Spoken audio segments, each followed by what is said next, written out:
नमस्कार दोस्तों, आज हम एक ऐसे कॉम्प्लिकेटेड केस के बारे में डिस्कस करेंगे जिसको ट्रीटमेंट करने के लिए हमें चेस्ट भी खोलनी पड़ती है, हमें पेट भी खोलना पड़ता है और ये पेशेंट के लिए बहुत खतरनाक हो सकता है। इसका नाम है थोरैको एब्डोमिनल एन्यूरिज्म।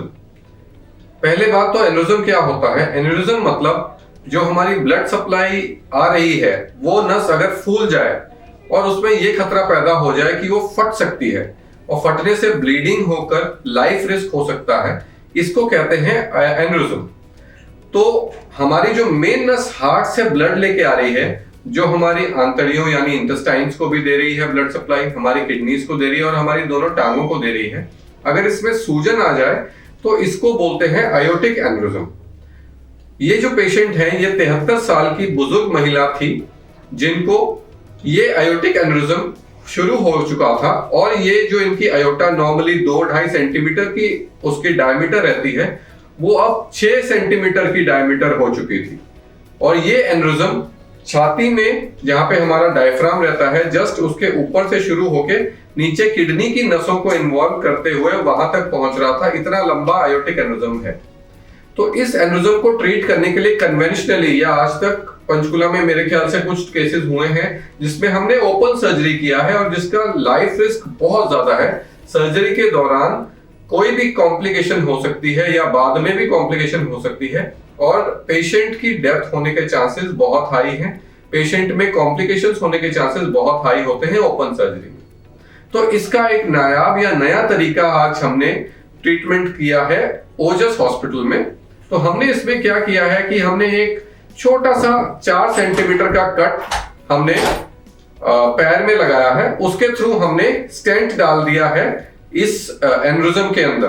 तो इस स्टेंट ने क्या किया है उसको सील कर दिया है और उस सील के बाद जो इनकी नसें बचती हैं, जो इंटेस्टाइन की नसें हैं, किडनी की नसें हैं, उनको सील करने के लिए 4 अलग अलग नसों में 4 अलग अलग स्टेंट किए हैं।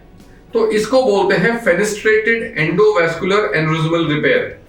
ये प्रोसीजर 7 से 8 घंटे चलता है, किंतु इसमें कोई भी लंबी सर्जरी करने की जरूरत नहीं पड़ती, कोई भी लंबा चीरा लगाने की जरूरत नहीं पड़ती।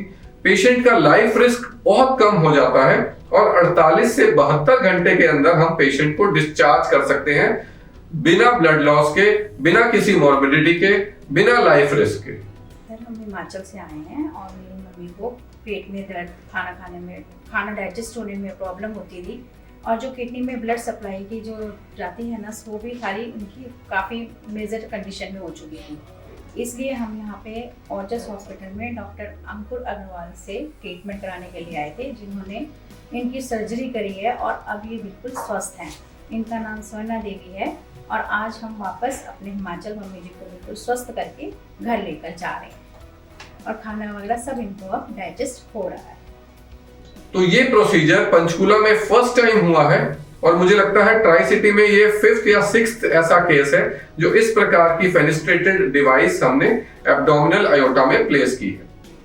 तो ये पेशेंट्स इस सुविधा से बहुत फायदा उठा सकते हैं और इसके जरिए हम लंबे चीरों को अवॉइड कर सकते हैं, जिससे बहुत पेशेंट्स की जान बच सकती है। Thank you.